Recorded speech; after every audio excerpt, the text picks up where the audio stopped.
with respect to the idea not only of your individual paths, but also of your collective agreements.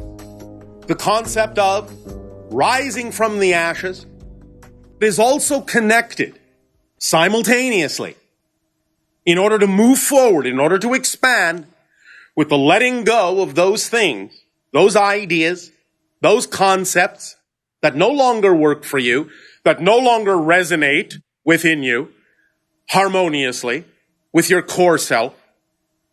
And so rising from the ashes is all about allowing those old beliefs, those old definitions, those old ways of doing things, those old behaviors, those old thoughts, those old feelings, in a sense, to ignite and to reduce to ashes, to form the soil, if you will, the fodder, if you will, for your rebirth, from which you will arise clean, renewed, refreshed, with new understandings, new perspectives, new definitions, new beliefs, new feelings, new thoughts, new actions, totally new personalities with totally new behaviors in each cycle in which you allow yourself to experience this reducing to ashes and rising from them and rebirth.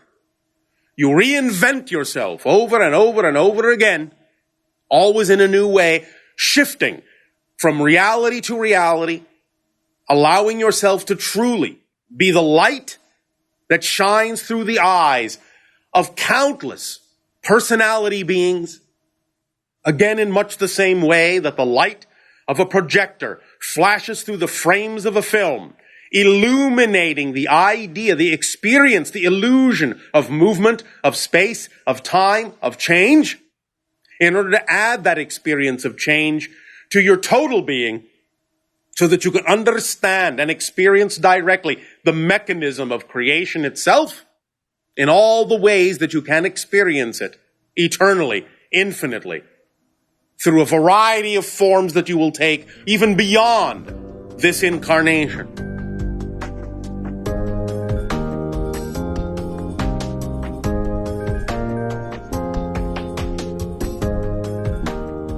Do you guys run timeline simulations on your ships?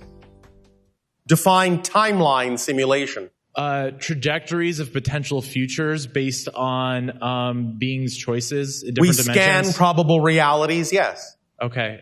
We scan the idea of the probability of particular realities based on the amount of energy and focus and intention behind any given one. Yes. Yeah, and I guess I was thinking about like when improbabilities emerge based on predictability. The idea is that whatever emerges was the most probable thing. You cannot have something emerge if it was improbable. It may seem unlikely to your physical mind, but that's just because your physical mind hasn't got sufficient data. So it may seem improbable that way, but if it emerges, it was actually the most probable thing by definition. Otherwise, it can't emerge. Make sense?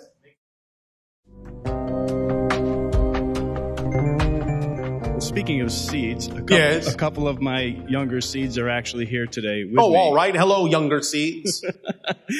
They are being challenged by the whole belief of channeling and So, they don't have to believe it. However, it just depends on what definition they have of it. Channeling is a natural state that all of you do. Anytime you do something you love to do, and you don't notice the passage of time at all, singing a song, making a painting, reading a book, anything you are immersed in that is your passion puts you in the channeling state. What you do with it is up to you, but it's a natural, altered state of consciousness. That's all it is. But you can discover that you can connect to other levels of your own consciousness or telepathically to other consciousnesses if you wish to use it that way. But you don't have to. You don't have to believe anything about what people say about it to get something out of it. This is why we say you don't have to believe in us. You don't have to believe we exist at all. The most important thing is, does the information work for you when you apply it in your life? Does it allow you to experience the changes that you prefer to make?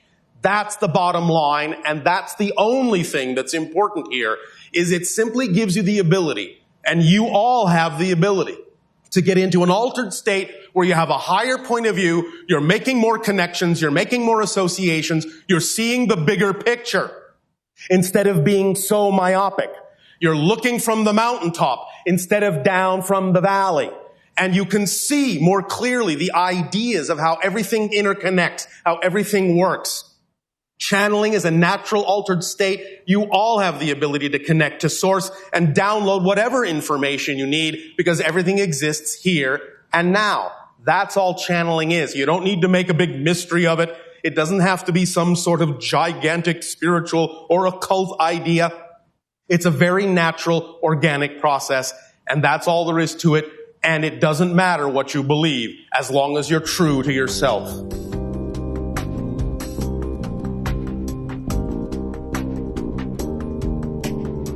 Every idea of what you might call an organized faith on your planet has some view or some portion of an overriding truth, an overall understanding or relationship to all that is, and represents a different aspect, a different expression of all that is. But because they set themselves apart or aside from the idea of all the others, then in a sense they simply represent that they have a piece of it. If all of them would simply blend together into a natural relationship or understanding, then you would have more of it. But each and every one is another way. Each and every expression that you call those kinds of religions or faiths is simply another way of forming a relationship to another aspect, another expression of creation, of all that is. Because you see, what Jesus was saying, what Muhammad was saying, what Buddha was saying, what Krishna was actually saying is that you are all Christ. You are all Buddhas. You are all Krishnas. Don't follow me. Be like me, because you are like me.